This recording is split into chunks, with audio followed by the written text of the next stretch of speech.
안녕하세요. 금융 금쪽이들을 위한 금융고민 상담소를 진행할 박세빈, 문하진 기자입니다. 기자님, 오늘은 어떤 금쪽이 사연이 저희를 기다리고 있을까요? 저도 너무 궁금해서 몰래 보고 왔는데요. 오늘의 사연은 바로 주린이의 사연입니다. 알죠. 주린이 주식과 어린이의 합성으로 주식 초보를 말하는 거 아닌가요? 너무 궁금한데 어떤 사연인지 얼른 들어봐요. 안녕하세요, 금나방 기자님들. 저는 이제 주식을 갓 시작한 주린이 금쪽이입니다. 남들이 사라고 하는 주식, 요즘 뜨는 종목을 샀다가는 낭패를 볼 것 같아서 주식 공부를 시작해 보려고 합니다. 그런데 용어도 어렵고 보고서도 너무 복잡해 보여서 어디서부터 시작해야 할지 모르겠어요. 주린이를 위해 기업 정보를 알 수 있는 팁 알려주세요. 네, 사연 잘 들었습니다. 요즘 제 주변에도 주식 안 하는 사람이 없던데 세빈 기자님, 오늘 사연의 주제인 주식이 정확히 뭔지 아시나요? 에이, 저 금감원 대학생 기자단이에요. 주식은 주식회사가 자본금 조달을 위해 발행하는 증권인데요. 회사가 투자자들로부터 자본금을 공급받고 그 대가로 회사의 일부를 소유할 수 있는 증서를 부여합니다. 이때 이 증서가 바로 주식을 의미합니다.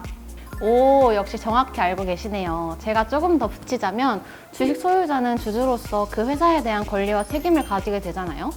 그렇기 때문에 어떤 회사의 주주가 될지 스스로 고민하여 합리적인 금융 투자를 해야 합니다.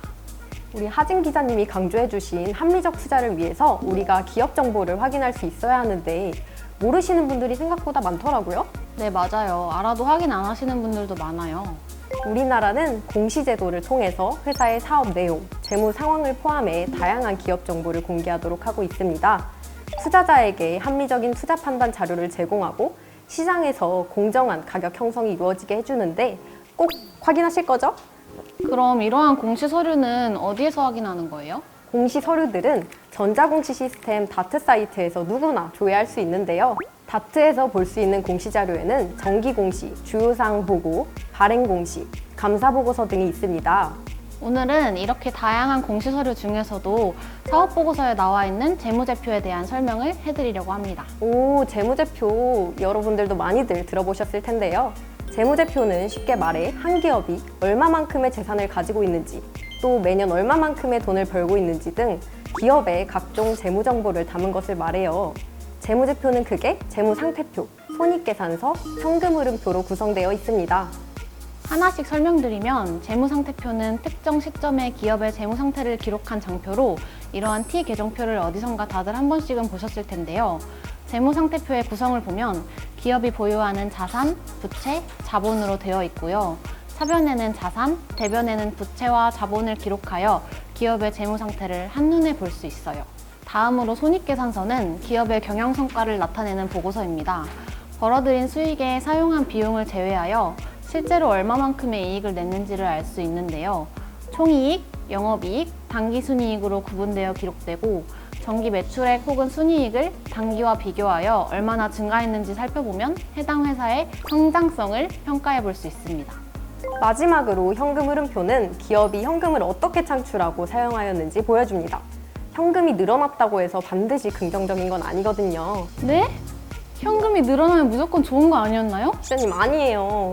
영업활동으로 현금이 늘어났다면 긍정적이지만 혹시라도 업황이 좋지 않거나 자금 유동성이 부족해 자산 매각 혹은 사채 및 유상증자 등으로 현금이 늘어난 경우일 수도 있기 때문에 꼼꼼하게 잘 보셔야겠죠? 재무제표, 도대체 어디를 어떻게 봐야 하는지 어려워했던 주린이 금쪽이 여러분들도 오늘부터는 직접 확인해 보실 수 있겠네요. 어렵지 않으니까 우리 금쪽이 여러분들도 바로 해보실 수 있을 거라 믿어 의심치 않습니다. 세빈 기자님, 네, 준비되셨나요? 준비됐습니다. 그럼 두 번째 사연 진행시켜! 안녕하세요. 최근 챗 GPT, AI, 전기차 등 미래 유망한 사업에 관심이 많이 생겨 알아보는 중인데 제가 투자하고 싶은 기업이 외국 기업이라 해외 주식을 시도해 보려고 합니다. 그런데 아무래도 국내 투자 환경과는 많이 다를 것 같아 두려움이 앞서요. 금나방 기자님들, 혹시 해외 주식에 뛰어들기 전에 고려해야 할 사항이 무엇이 있을까요? 요즘엔 정말 해외 주식 접근성이 좋아져서 많이들 하시는 걸로 알고 있어요. 세빈 기자님도 하시나요? 저도 관심이 많아서 알아보기만 하고 아직 시도해보진 못했는데 실제로 개인 투자자의 해외 주식 거래 규모가 증가 추세를 보이고 특히 20, 30대 사이에서 해외 주식 직접 투자가 늘었다고 하네요. 세빈 기자님은 아직 해외 주식을 시도 못하신 이유가 있나요? 아무래도 국내 주식보다는 복잡한 과정도 있고 우리나라와 상이한 금융제도들도 있어서 공부를 좀 더 해야겠더라고요. 맞아요. 바로 이런 점 때문에 저희가 해외 주식 투자 고려 시 알아야 할 핵심적인 주의사항 3가지를 준비해봤죠. 네, 저희가 앞서 공시 서류에 대해 알아봤었는데요. 해외 주식 또한 주요 공시를 확인해서 투자 판단에 활용하는 것이 중요합니다. 그런데 저 질문 있어요. 국내 주식은 다트에서 확인했잖아요. 해외 기업 공시 서류도 다트에서 확인할 수 있나요? 아니에요, 기자님. 해외 주식은 해당 국가의 감독 당국에서 공시 서류를 조회할 수 있는 시스템을 제공하고 있는데요. 대표적으로 미국 기업의 경우 미국 증권위원회의 에드가 시스템을 통해 열람할 수 있습니다. 두 번째로는 환율 및 환위험 노출 주의입니다. 통화 가치 변동에 따라 실질적인 수익률이 영향을 받기 때문인데요. 해외 주식 매수 전, 매도 후 환전 등 두 차례의 환위험에 노출되게 되는데 주가는 상승했으나 매매 시 환율이 떨어지면서 최종 수익률이 손실이 날 수 있습니다. 여기서 헷갈려 하시는 분들이 많은데 제가 예를 말씀드리면 미국 A사 주식 1주를 주당 100달러에 매입하였고 매입 당시에 환율이 1,500원이었다고 하면 저는 1주를 사는데 15만 원을 쓴 거죠. 그렇죠? 그리고 한 달 뒤 A사 주식이 102달러로 올라 기쁘게 주식을 팔았는데 환율이 1,000원으로 떨어진 상태였다면 저는 10만 2천 원을 얻은 것이니 최종적으로 4만 8천 원 손해를 보게 되는 겁니다. 이해되셨나요? 예시가 너무 깔끔해서 이해가 쏙쏙 되는데요. 마지막으로 2022년에 소비자 경보가 발생하기도 했던 ETF, ETN 투자 관련 유의사항입니다. 레버리지 상품이 한창 인기를 끌었었는데요. 레버리지 ETF, ETN 수익률은 기초자산의 수익률에 일정 배수를 곱한 값으로 결정되기 때문에 위험성이 큽니다.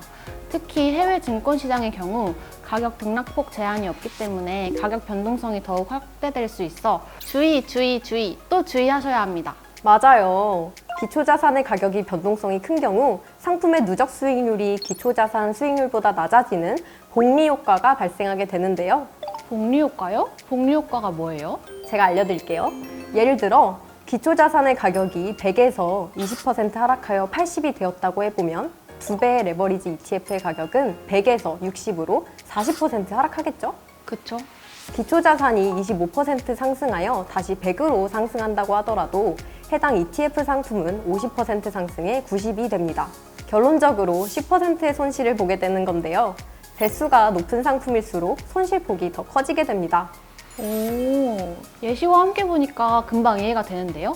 이런 투자 위험 요소를 인지하지 않고 단기 고수익만을 기대하여 투자하는 건 정말 위험하겠죠? 정말 위험하죠. 반드시 알아두고 현명한 투자를 하시길 바랍니다. 지금까지 주식 투자를 처음 접하는 주린이의 고민을 들어보고 해결해 봤는데요.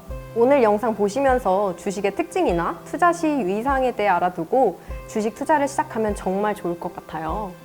모든 주린이 여러분들 파이팅입니다.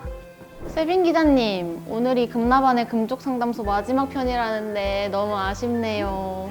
그러니까요. 그래도 우리 금나반 기자님들이 출연하는 쇼츠가 아직 남아있다고 하니까 그것도 기대해주세요. 금나반의 금쪽 상담소 내년에도 기대해주세요. 안녕. 세빈 기자님, 네, 준비되셨나요? 준비됐습니다. 그럼 두 번째 사연 진행시켜. 오케이. 와, 진짜 잘한다.